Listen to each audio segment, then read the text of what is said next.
ஜனநாயகன் குறித்த ஒரு ஒன்றும் சொல்லலையே தவிர இந்த கரூர் ஸ்டாம்பேட் பற்றி அவர் பேசியிருக்காரு, ட்வீட் பண்ணியிருக்கிறாரு, அது பேசியிருக்கிறாரு, ஒரு வீடியோ போட்டிருக்காரு, எல்லாமே நம்ம பார்த்தோம். ஸோ அதனால் அது பேசலைன்னு கிடையாது.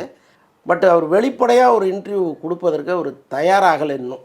அது அவருக்கு ஒரு தயக்கம் இருக்குது. இன்னொன்று என்னென்னா, இப்போ அவர் வந்து ஒரு சங்கோஜியாக இருக்கார். பேசிக்கலாகவே அவர் வந்து கொஞ்சம் ஃப்ரீக்வெண்ட்டாக இன்னொருட பேசுகிறதுக்கு கொஞ்சம் சங்கோஜப்படுகிற நபராக இருக்கார். அடிப்படையிலே அதுதான் அவருக்கு இருக்கிற பிரச்சனை.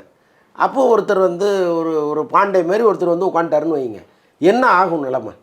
பேசவே விட மாட்டார். ஒரு பாட்டை குறுக்க பூந்து என்னென்னோ கேட்பார், எல்லாத்துக்கும் பதில் சொல்ல முடியாது. எல்லாருமே வந்து அப்படியே கம்ப்யூட்டர் மாதிரி இருக்கணுங்கிற அவசியம் கிடையாது. கண்டிப்பாக நீங்கள் மனசு ஒன்று நினைக்கும், அது வாய்க்கு வர்றதுக்கு அரை மணி நேரம் ஆகும்.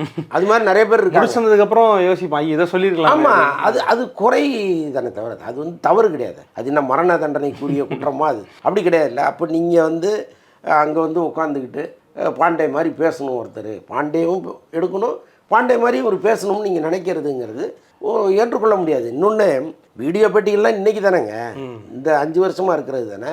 அதுக்கு முன்னாடி தலைவர்கள் எப்படி பேட்டி கொடுத்தாங்க?